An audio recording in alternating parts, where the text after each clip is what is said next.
রুমে রাখি যাওয়া পরে হচ্ছিল আমি বাড়িতে আসছি, আসার পর রান্না বসাইছি, রান্না আমার অর্ধেক হয়েছে। হওয়ার পরে ওনার ছেলে সময় আমাকে ডাকতেছে যে আপা আয় আমার আম্মু জব করলো, আমার আম্মু মারি ফেলালো। পরে আমার 3 ডাকের বেলায় আমি আসছি। যাওয়ার পরে হলো যায় দেখি হচ্ছে পুরো অন্ধকার ছিল বাড়িটা। পরে ঢুকলাম, যা দেখি আমার চাচির রক্তাক্ত অবস্থা। পরে ওনাকে আমি ধরছি, ধরার পরে সিগারেট সবাই গেছে। যাওয়ার পরে হচ্ছিল ওনাকে ধরাধরি করে বাড়ি করছে, করার পরে ওনাকে হাসপাতাল মুখে নিয়ে গেছে। যাওয়ার পরে এখানে হচ্ছিল অনেক মানুষের জোগাড় হলো। হওয়ার পরে তারা কি হচ্ছিল ইয়ে সব কিছু আর ইয়ে করার হাতের মধ্যে আনার জন্য সব কিছু ইয়ে করলো। করার পরে হলো বাড়ি তালা লাগালো। তারা তালা লাগানোর পরে পরে পুলিশ এলো, তদন্ত করলো, কিন্তু পুলিশ কোনো আইনের আওতায় তাকে আনতে পারেনি। প্রশাসন কিচ্ছু করতে পারলো না। আপনার কি হয় মহিলা হয়েছে?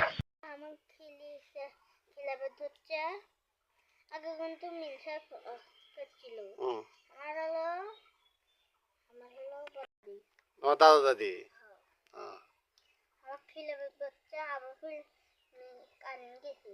আমার আম্মু মনে করছি, আমার আম্মু মনে করছে ওই প্রথমে ফুলফের আলো মনে হয় আম্মু হলো ফিল্টার তখন শুধু দেখে স্বপ্নে হলো ইয়ে করছি। আমার আম্মুর রক্ত দিয়ে ভাসিয়ে গেছে, রক্ত দিয়ে মাঝিয়ে ভাসি গেছে।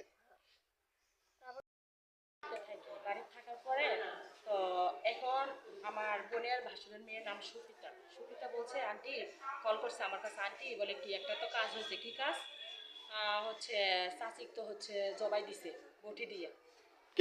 মানে হচ্ছে আমার বোনও ফ্রিজের নাকি তরকারি থইবার গেছে, আমার ভাগ্নে দেখছে হচ্ছে আম্মু কেন লাইট অফ করা আর আমার আম্মু চিল্লেছে কেন।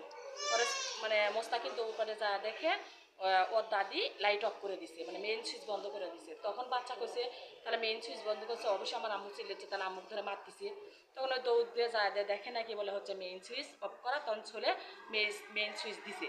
দিয়ে দেখে আমার বোনক বটি দিয়া হচ্ছে মনে করেন হত্যা গলা কাটিয়ে দিছে।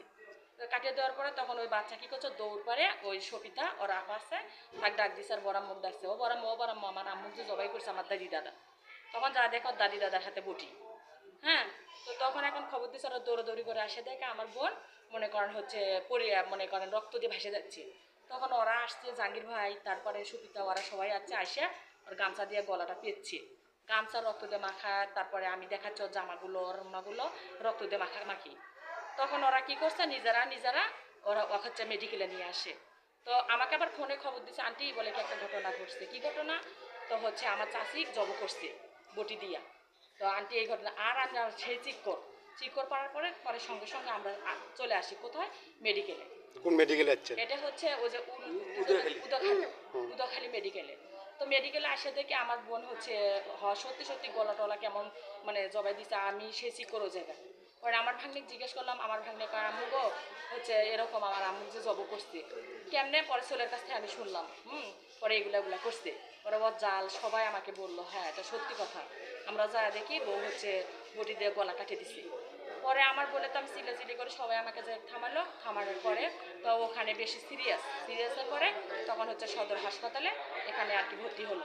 তো ভর্তি হওয়ার পরে আজকে মনে করেন বেশি অসুস্থ, কথা বলতে পারে না, মনে করেন কিছু খাইতে পারতেছে না, গলা ব্যথায় বাঁচতেছে না, শরীর অসুস্থ এবং হচ্ছে আজকে 4 বার বমি করছে।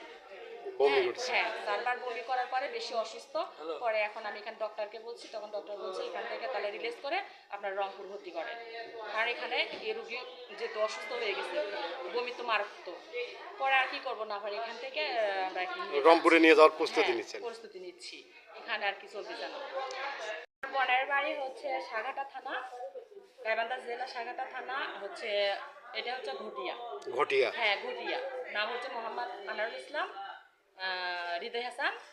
আর হচ্ছে আপনার ওর বাবার নাম হচ্ছে, কিন্তু আমার তাওয়াই আর মাওয়াই এবং ওর বোনাই সহ এবং আনারুল সহযোগিতা করে আমার বোনকে জবাই করার জন্য প্রোগ্রাম নিচ্ছে, বুঝছেন।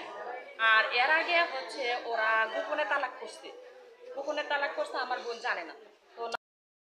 ভেতরে দেখি কিছু না হাতের আইন কিছু করে এখন চেয়ার নেবেন, চেয়ারটা আনি দাও।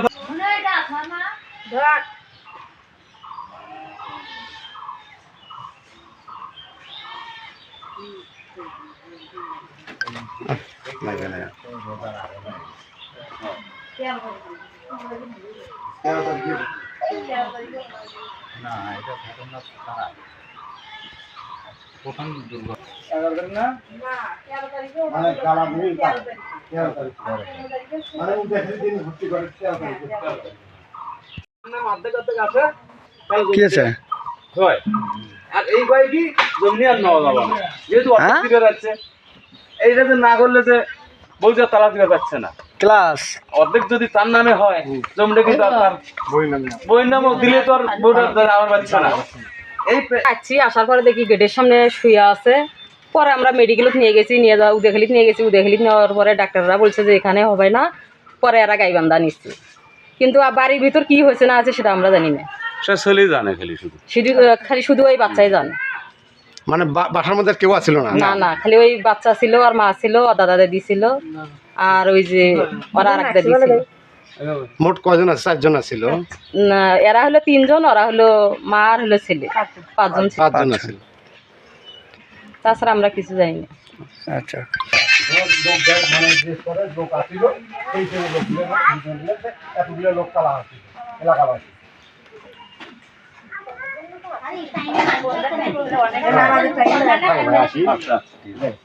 আমার নাম্বার সেভ করে কি কোনো সমস্যা?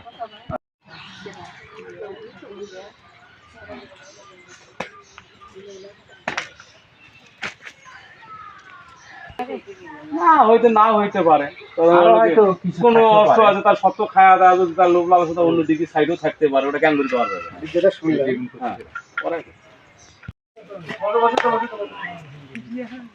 তাহলে তো না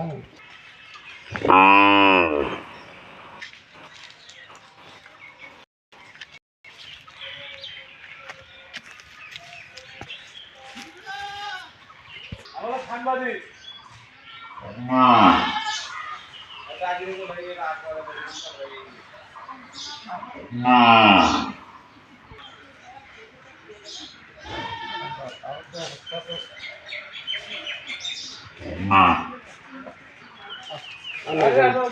আর নাকি